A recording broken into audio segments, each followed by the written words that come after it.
Okay, get this. What if I told you that we could generate electricity just by mixing two different kinds of water? I know, it sounds like something straight out of a sci-fi movie, but it's a very real technology, and it could be a huge part of our energy future. So let's dive in and see what it's all about. So you might have heard this buzz going around about a new power plant in Japan, and the claim is pretty wild. They're making electricity just by mixing seawater with fresh water. I mean, that sounds almost impossible, doesn't it?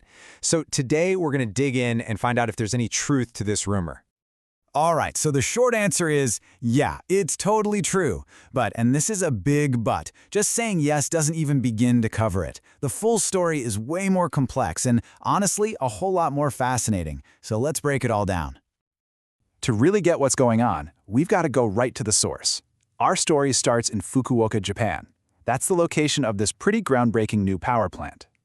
And just to be clear, this isn't some small-scale lab experiment. We're talking about Japan's first ever commercial blue energy plant. It's a real-deal operation, and it's specifically designed to harness the incredible energy difference between salty seawater and treated freshwater.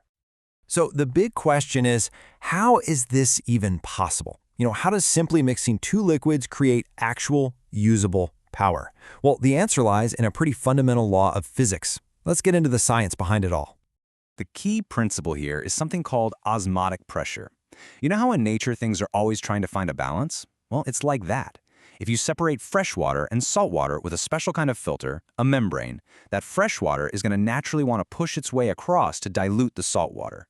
And that movement, that push, creates a surprisingly powerful and usable pressure. This image here gives us a perfect look at that process in action. You can see the freshwater molecules on one side just rushing through that special membrane to get to the saltwater side. And this isn't some random trickle, it's a powerful, natural flow. It builds up a ton of pressure, and it's that pressure that we can capture and turn into electricity. So we've got all this pressure, what do we do with it? Well, engineers have two really clever ways to turn it into electricity.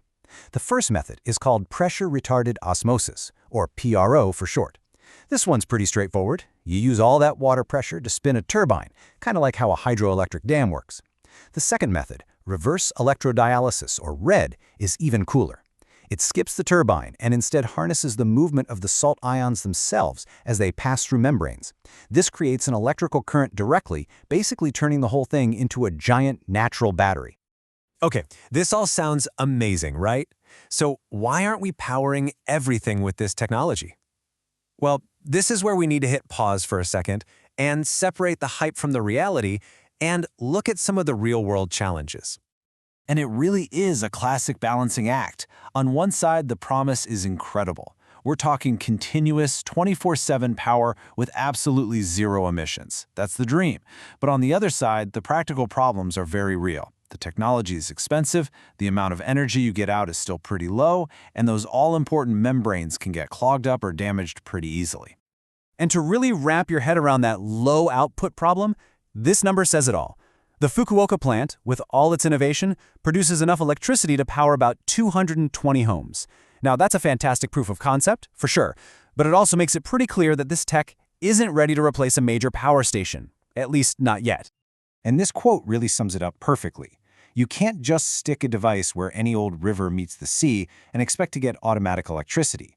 The whole process needs highly specialized equipment, pumps, water treatment, those delicate membranes, and you need to find very specific locations for it to even be effective. But despite all those challenges, there's a very good reason that scientists and engineers are still so incredibly excited about blue energy. So let's look at why this is still seen as such a key part of our energy future. This is why the research is pushing forward so hard. I mean, think about it. Unlike solar or wind, blue energy isn't dependent on the weather or the time of day. It can run continuously 24/7, it produces zero carbon emissions, and its only byproduct is something called brackish water, which is basically just slightly salty water that can be safely returned to the environment. That's a huge deal. And the key to unlocking its full potential? Well, it's all happening at the microscopic level, right inside the membrane itself. This is where the biggest breakthroughs are happening. Researchers are developing these brand new, ultra-thin nanomaterials that can make these systems dramatically more powerful and way more affordable. This is where the real game changer is. So, after looking at the science, the incredible potential, and the very real challenges, what's the final takeaway here? What does the future actually hold for blue energy? The bottom line is this. Blue energy is not a magic key that's going to solve all our energy problems overnight. It's not. But it is an incredibly promising and important piece of our future renewable energy puzzle. It's a technology that could work right alongside solar and wind to provide the stable, consistent, clean power our world so desperately needs. Which really brings us to our final question. As we all race to build a future powered by renewables, we know we need sources that aren't just clean, but are also consistent and reliable. So, could this hidden power, unlocked by the simple act of mixing water, actually be the missing piece we've been looking for all along?